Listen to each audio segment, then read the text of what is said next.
बड़े ध्यान से सुनना। ये 6 प्रश्न ही संपूर्ण श्रीमद् भागवत कथा है।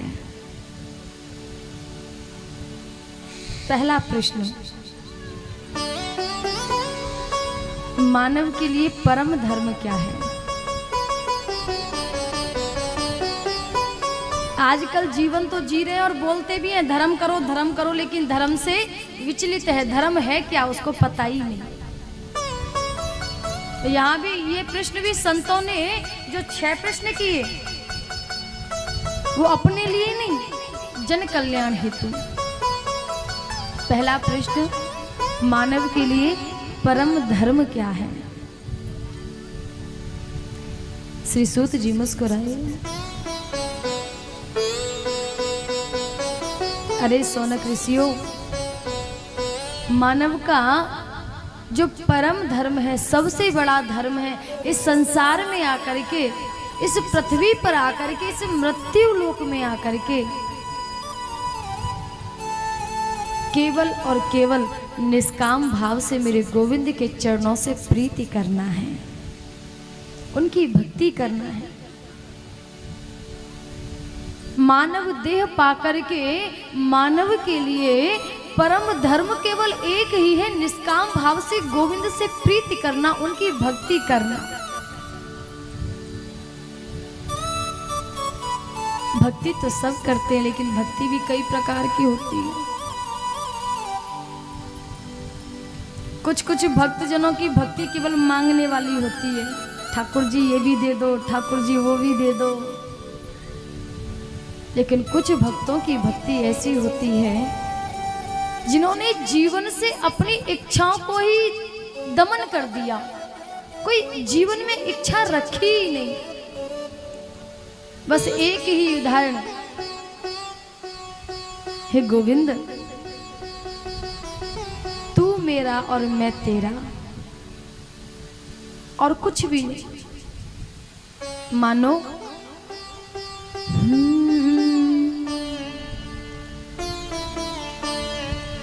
पायो जी मैंने राम रतन धन पायो। जिनके जीवन में कोई आकांक्षा ही नहीं है पाने की, बस वो इतने में ही खुश है, इतने में ही प्रसन्न है कि हमें ठाकुर जी का नाम मिल गया, ठाकुर जी का चिंतन मिल गया, ठाकुर जी की याद मिल गई, और कुछ नहीं चाहिए। हे गोपाल, आपका नाम मिल गया, मेरे जीवन का तो उद्धार हो गया। तो श्री सूत जी कहते हैं, हे सौनक ऋषियों, मानव के लिए सबसे बड़ा परम धर्म तो केवल गोविंद के चरणों से प्रीति करना है। सौनक ऋषि जी दूसरा प्रश्न करते हैं, महाराज भक्ति तो हम कर लेंगे, लेकिन हमारे मन में बड़ी ही संशय उत्पन्न हो जाती है। क्या?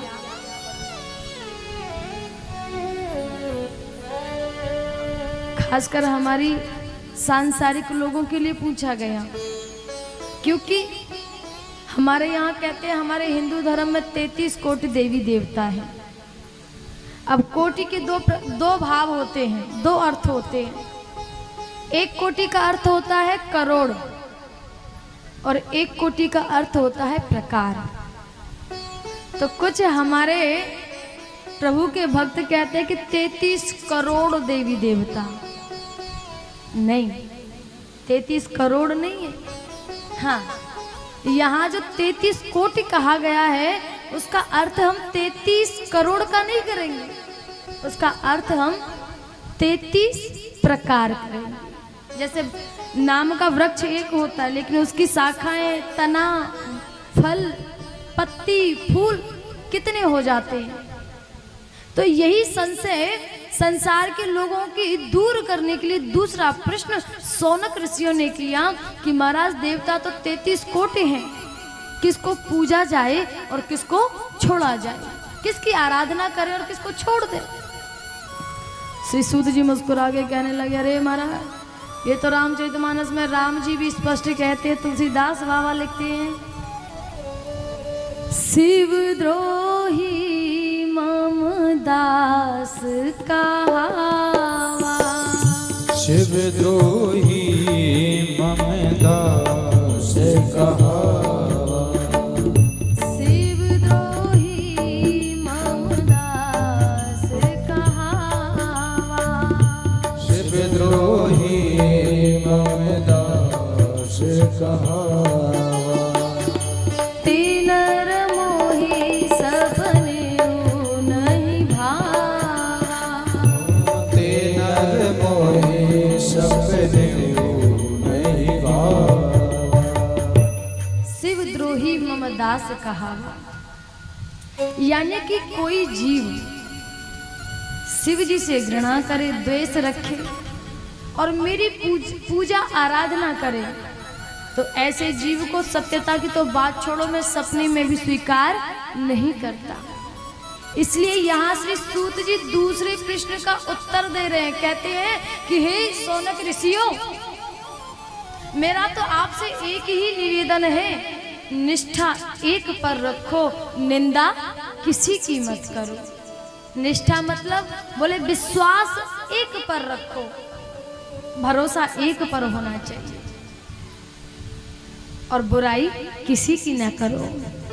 ऐसा नहीं है कि हम राम को मानते तो कृष्ण की बुराई करना शुरू कर दे, क्योंकि राम जी ने स्पष्ट कह दिया शिवद्रोही मम दास कहावा, ते नर मोय सपने नहीं भावा।